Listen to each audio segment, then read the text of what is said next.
بسم الله الرحمن الرحیم. قرآن مجید په اهم مباحثو کې یو بحث د حروف مقطعات دی. حروف مقطعات قرآن مجید کې په ډېرو ځایونو کې استعمال شوي دي. حروف مقطعات ورته د دې وجې نه ویل کېږي چې دا ځان له ویل کېږي او په دې باندې اعراب هم نه وي. قرآن مجید په بېشماره سورتونو په آغاز کې حروف مقطعات استعمال شوي دي. په تعداد کې 29 سورتونه داسې دي چې د هغې په ابتدا او په آغاز کې حروف مقطعات استعمال شوي دي. هغې 29 سورتونو کې بیا 25 سورتونه مکی سورتونه دي، 4 سورتونه مدني سورتونه دي. او په حروف مقطعاتو کې چې کوم حروف استعمال شوي دي د تکرار سره، نو که مکرر هغه ذکر کړلی شي، نو په قرآن کې د حروف مقطعاتو د مکرر یعنی د تکرار سره تعداد 78 راځي. او که د تکرار نه بغیر شمار کړلی شي نو دا 14 راځي. په حروف مقطعاتو کې یو څو قسمونه دي. یو قسم په حروف مقطعاتو کې هغه دی چې هغه مشتمل وي په یو حرف باندې. مثال د هغې په قرآن مجید کې موجود دی، لکه صاد. سوره صاد په ابتدا کې صاد چې کوم لفظ راغلی دا هم د حروف مقطعاتو نه دی. دغه رنګې د دې نه علاوه قاف، نون وغیره دا هغه حروف دي چې دا مشتمل دي، دا هغه حروف مقطعات دي چې مشتمل دي په یو حرف باندې. بعضې حروف مقطعات داسې دي چې هغه په قرآن کې استعمال شوي دي او مشتمل دي په 2 حرف باندې، په 2 حروفو باندې. نو هغه هم قرآن مجید کې موجود دي. مثال د هغې طه، یاسین، حامیم دا هغه حروف مقطعات دي چې مشتمل دي په 2 حروفو باندې. دریم نمبر د حروف مقطعاتو یو بل قسم دا دی چې هغه مشتمل دي په 3 حروفو باندې، یعنی الف لام میم. الف لام میم، الف لام میم او دغه رنګې طا سین میم دا دواړه قرآن مجید کې بار بار سدي استعمال شوي دي. بیا په دې کې د الف لام په قرآن مجید کې د سورتونو په ابتدا کې د 15 سورتونو په ابتدا کې الف لام څه دی د استعمال شوی دی. 15 سورتونو په ابتدا کې الف لام څه دی استعمال شوی دی. عام طور په پیپر کې دا هم تپوس کېږي MCQs ټایپ چې کوم پیپر وي چې الف لام په قرآن مجید کې څومره استعمال شوی دی، الف لام دغه رنګې الحمدلله څومره استعمال شوی دی، یا ایها النبیو د څومره سورتونو په آغاز کې استعمال شوی دی. نو په دې لحاظ سره دا څیزونه د خپل ځان سره د نوټ کولو قابل دي.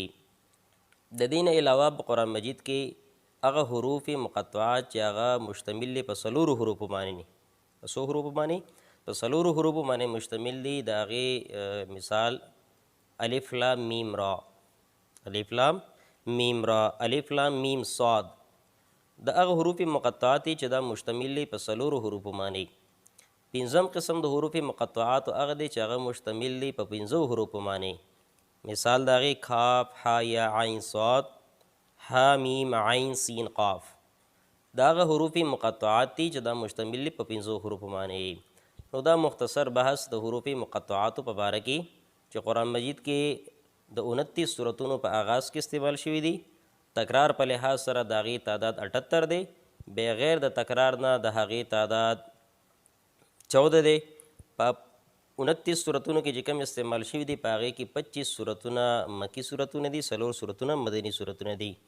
اوس په دې باندې علما کرامو پوره بحث کړی دی چې آیا د حروف مقطعاتو څه معنا شته او که معنا نشته دی.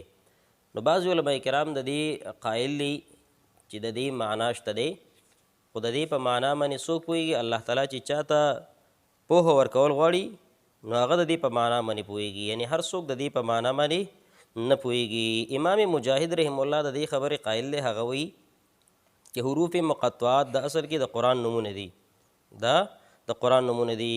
شعبي او دغه رنګې عبدالله ابن عباس رضی الله تعالی عنه نه نقل کوي چې دا د الله تعالی په نومونو کې دا د الله تعالی په نومونو کې څه دي؟ څه خاص نومونه دي، یعنی د حروف مقطعات یادي. خو دا خبره ټیک نه ده، دا خبره ټیک نه ده. امام رازي رحمه الله هم د قرآن مجید د دې حروف مقطعاتو مختلفې معناګانې هغه ذکر کړي دي مختلفې معنا ذکر کړي لکه د الف لام میم په باره کې هغه وایي چې د الف نه مراد الله دی، د لام نه مراد جبریل دی، او د میم نه مراد محمد دی، د میم نه مراد محمد دی. بهرحال مختصرا دا چې قرآن مجید کې څومره هم حروف مقطعات استعمال شوي دي نو دا حروف مقطعات دا د الله تعالی د طرف نه څه دی یو راز دی، دا د الله تعالی طرف سره یو راز دی. ابو بکر صدیق رضی الله تعالی عنہ فرمایي چې د هر کتاب د پاره یو سر وي یو راز وي او د قرآن سر او د قرآن راز دا حروف مقطعات دی. او یو اکثریت اقوال په دې کې د علماء کرامو دا دي چې د مکې د مشرکانو دپاره څه دی یو چیلنج دی چې تاسو د دې قرآن مقابله کولی شئ نو د دې حروف مقطعاتو تاسو مقابله وکړئ. ظاهره خبره چې هر سړی څومره هم د لوی علم دعوه کوي چې کله دی د حروف مقطعاتو د بحث له راشي نو دی به بې اختیاره دا خبره کوي چې د دې په معنا باندې څوک پوهېږي، د دې په معنا باندې الله تعالی پوهېږي. نو په دې لحاظ سره دا بحث ذهن نشین کول پکار دي، دا یادول پکار دي. یقینا عام طور پیپر کې او په نورو ډیرو مواقعو باندې د حروف مقطعاتو د دې بحث په باره کې تپوس او پوښتنه کیږي.